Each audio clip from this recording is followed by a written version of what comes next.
Hello, I'm Ben. Welcome to the channel. So today we're going to talk briefly about those that are over 40, and in the dating world it seems as if that's a very large trend these days, especially with Gen X and Gen Z. It seems that a lot of folks are single now, late into their 40s and 50s, and that is outside of what the trend was generation over generation before now. And what's interesting is now we have all the dating sites that are collecting your data and they sell your data. And the best thing about that, if there's any good part to that, is that there are some studies that are drawn from this based on what people are saying. That's right. Your comments and the things you say in there are taken and that is used as data to talk about how people your age are thinking and saying. So new research says that singles over 40 are approaching relationships with greater self-awareness, clarity, and confidence. So that their life experiences have shaped them, such as previous marriages, long-term relationships, and parenting. The study found that these folks are open to blended families, and 74% of singles with children are feeling confident navigating such dynamics through a confidence gap that exists between men and women. This shift is consistent with the platforms focused on compatibility and long-term connections for serious daters. Basically, it's saying those with life experience are now expecting more out of it, both male and female. The blended families quote, I think, is important. The study found that 74% of singles with children feel confident managing blended family relationships, saying that if both of the couple have children from prior relationships, that they feel comfortable with that being a blended family. Signaling a broad acceptance of non-traditional family structures. I don't know if I'd say that was non-traditional. It may be that it's not as mainstream as it now is, but that's been around historically for quite some time. People got married more than once. It says, however, a gender gap exists. 76% of men with children report confidence in navigating these dynamics compared to only 69% of women. This difference may reflect the varying approaches to dating when it comes to children and when children are involved. This is supported by feedback from older users who value stability and understanding their partners. It says confidence and sexual clarity are what adults that are over 40 bring, entering into relationships with greater confidence in intimacy and communication, according to eharmony's data. This trend reflects broader movement towards value and independence while seeking a meaningful commitment. Expert comparisons note that platforms with a detailed profile or detailed profiles within these platforms have a strong focus on long-term relationships, which is a good thing to hear because that's not been the trend for the last 2 decades. It says the industry overall, the dating industry, is adapting to older daters. Ladies, just so you know, most financial magazines at this time, by 2050, the expectation is that 30% of women will be single if the trends continue. And so a lot of the financial guides and financial magazines, financial periodicals are suggesting that people start investing in things like cat food and in wine because they expect a significant market uptick by 2050. It's not me. That's what the news and the Financial Times are saying, which is quite entertaining if you think about the trends as they go. So when it comes to that, gentlemen, if you are trying to find a woman, remember, if you've been burned before and you find yourself single after 40 or divorced after 40, which is what I am, I'm divorced after 40, you just want to go back to the Bible and understand what you're looking for, right? Proverbs 31:10 says, a wife of noble character, who can find one? She is worth more than rubies. 1 Peter 3:7 says, husbands, in the same way to be considerate as you live with your wives, and treat them with respect as the weaker partner, and heirs with you of the gracious gift of life, so that nothing will hinder your prayers. So basically saying you're loving and kind to them because they're the gift of your life, and they're going to help you live your life well. But listen to that last line, so that nothing hinders your prayers. So if you don't treat your wife right, it could actually hinder your prayers. That comes from 1 Peter 3, verse 7. Song of Solomon. If you haven't read the Bible, Song of Solomon is very saucy. It's about love and sex and all of that, as the way God has given it to us to be within a marriage. It says, "You are altogether beautiful, my darling. There is no flaw in you." That's Song of Solomon 4, verse 7, as he is talking to his wife. Proverbs 3:15 says, "She is more precious than rubies. Nothing you desire can compare with her." That's Proverbs 3, verse 15. Then we'll go down to Isaiah 43, verse 4, says, "Since you are precious and honored in my sight, and because I love you, I will give people in exchange for you, nations in exchange for your life." That just shows the power that one woman can be of value to one man. That's Isaiah 43, verse 4.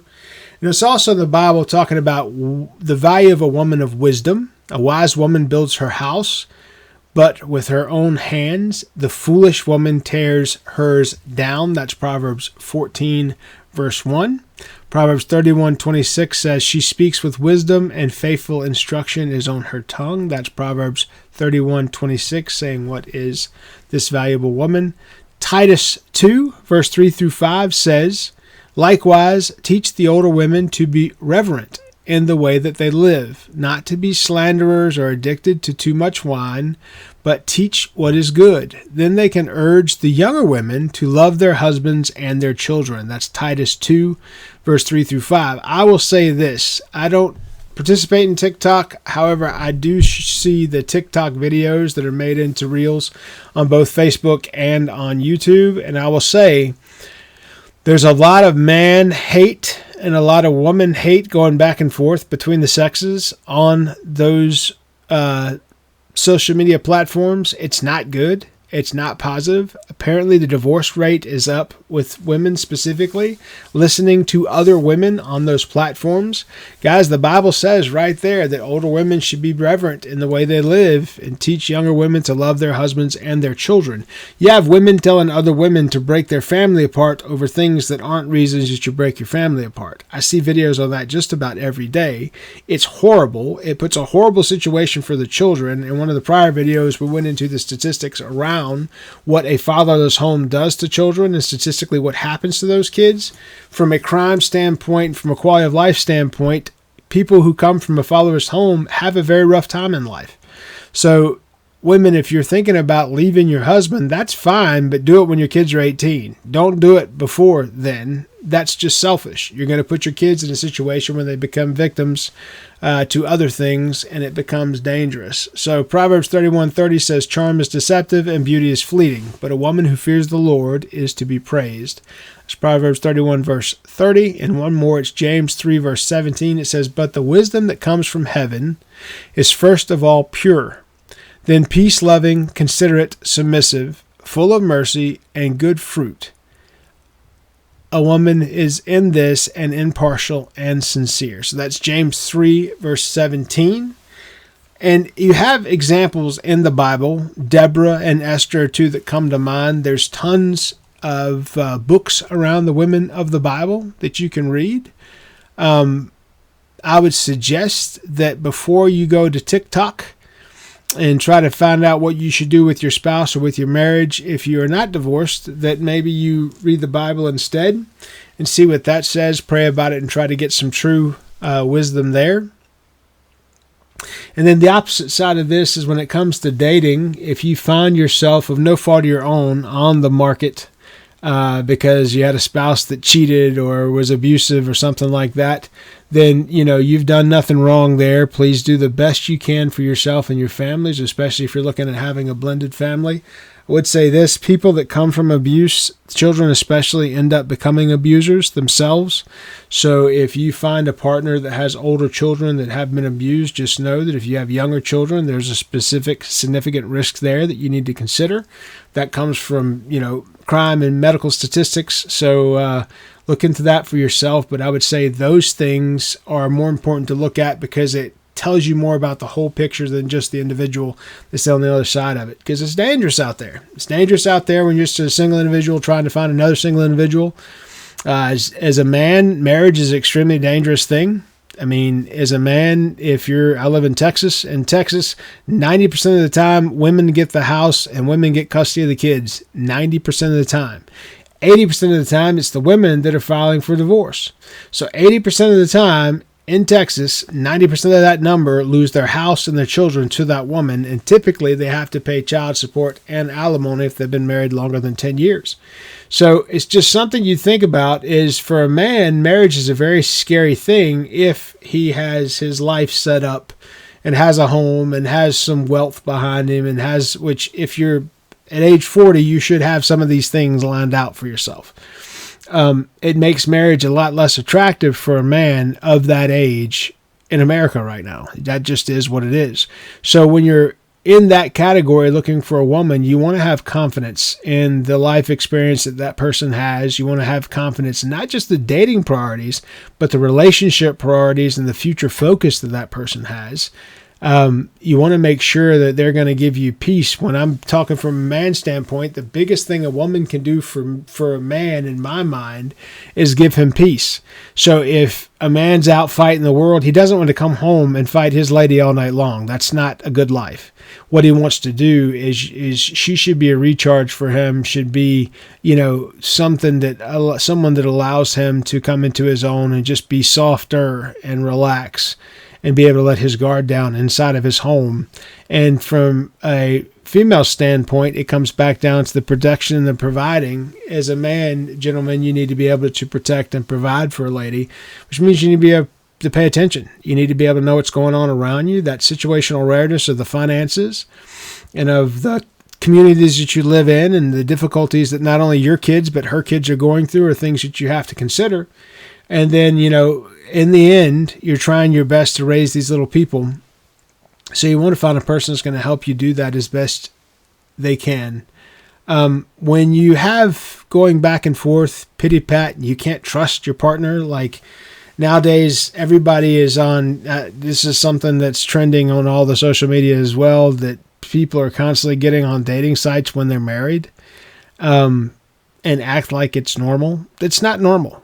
That's not the norm. When you get on a dating site as a married person, you're less than 15% of the total population that would do something as disgusting as that. So you're looking at cheating when you're in a marriage and you're raising children. You're putting yourself in not even your own needs. You're putting your own wants in front of the needs of your husband or your wife and your children for sure, and putting your entire family at risk. You need to learn the statistics, if you don't know how that works, on what happens to children from broken homes. That's just, parents do the best they can once that's happened, but at the end of the day, if you can stay married until the kids are grown, that's the best way to handle that. And when it comes down to dating, remember 2 Timothy 1 verse 7 says, "For God has not given us the spirit of fear, but the spirit of power, love, and a sound mind." That's 2 Timothy 1:7. So you want to use a feeling of power, the feeling of love, and the courtesy of a sound mind when you're thinking about getting involved with another person. But I thought the Financial Times industry update saying that you should buy futures in cat food and wine, it paints a very bleak picture for 2050. It's entertaining, but it's not very positive. So if you like information such as this and videos such as these, please subscribe. This is a little different, but I think it's extremely important. As a Christian, you want to try to find another Christian to support you both in your faith, but also in your life. If you have somebody that's in the trenches with you day to day, going through the daily life tasks and struggles with you, and they come from a Christ-like concern for people and come from a knowledge of the Bible and what God tells us to do, that will make your life easier and make it easier for you to be blessed in God's eyes, right? And remember, ladies, a woman who is proper, godly, biblical woman, she is precious and honored in my sight. And she is more precious than rubies. Nothing you desire can compare with her. That's Proverbs 3:15. I'm Ben. Be good.